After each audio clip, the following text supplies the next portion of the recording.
Brian Windhorst of ESPN. More likely, in your opinion, to stay with their current team, Kyrie or Kawhi?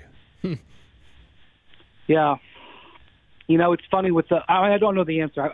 I mean, it'll be wonderful to give you some answer, but probably Kyrie, because I think, there's still a good chance of him in Boston, but it's not like it's 90% to 10%. I don't know.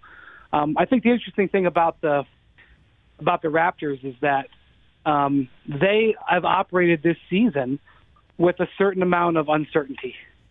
Nothing has happened with Kawhi as well as they've played, and I know they've been struggling a little bit recently, but as well as they've played, as well as he's played, as much as they've protected him, as much as he's flourished, there isn't a level of, oh my gosh, we got this. A year ago, by this time in Oklahoma City, they really felt like they had traction with Paul George. Now, I didn't necessarily buy it, and if there was traction with Kawhi right now, I wouldn't be here saying, oh, it's a done deal. But I do think that that concern has hung over them all season long. In fact, I don't know if it's because they were so successful last year and then got upset in the playoffs, and that's a carryover, but I don't think the Raptors have had as much joy this season as you'd expect for a team that's performed as well as they have, and I think the Kawhi situation is because of it, is a reason. Well, I think you're right, and maybe it's based on Kawhi's personality. I mean, he's become the face of the team, and he doesn't give you much. He's not going to say much. Right. He's not going to show his hand. Kyle Lowry's had some injury problems, and Kyle's really struggled recently. That's we were talking about this off the top. That was a bad loss. I don't know if you saw much of it last night, Brian, but the Bucks have gone 3-1 against the Raps this year. They own the tie break, and they rolled into their building and spanked them last night. Like, the Raptors were flat. They were turning the ball over, and Lowry really struggled, and he's really struggled since he's come back from injury. And for me, I think I know what I'm going to get out of Kawhi.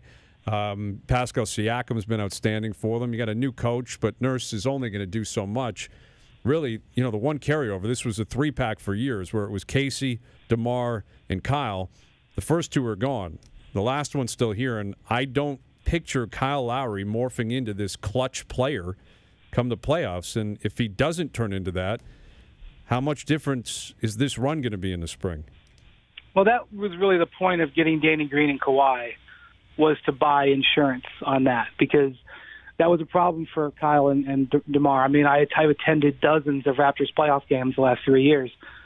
I saw with my own eyes. I know DeMar and Kyle. I know Dwayne. I was there talking to them during the whole process, during the run-up. I totally get it. I do think you're right, though. I think Kyle's health and Kyle's level of play is incredibly important to the Raptors to get to the top level. And also, I think Valanciunas, too.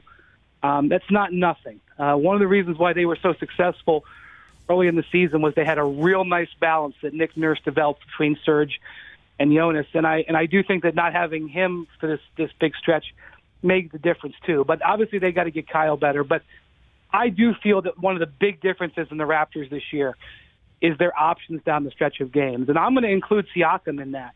Because Siakam, I don't think carries the baggage that DeMar and Ibaka and Kyle carried into close situations last year. I sort of think he's on a fresh page, even though he was around. I think there's a lot more options in the clutch time this year. I'm actually more encouraged about the Raptors in that regard than anything else. Always appreciate it. Thank you, Brian.